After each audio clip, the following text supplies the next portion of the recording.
Então, pessoal, eu tô com essa geladeira aqui, né? É uma Brastemp, e algumas pessoas têm dificuldade de fazer o ajuste do relógio, entendeu?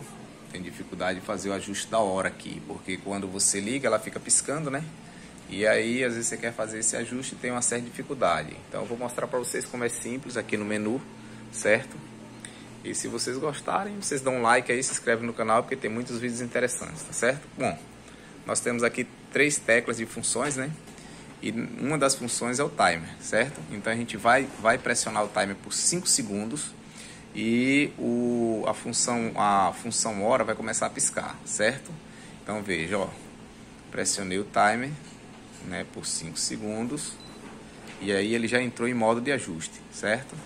Agora que ele entrou em modo de ajuste, eu tenho essa outra tecla aqui, que é inicia, cancela, e aí nessa tecla aqui eu vou estar dando os pulsos até chegar na hora que eu desejo. Por exemplo, vou dar um pulso aqui, ó, 19, 20, digamos que eu quero 21 horas, né? Digamos que agora esse exato momento são 21 horas.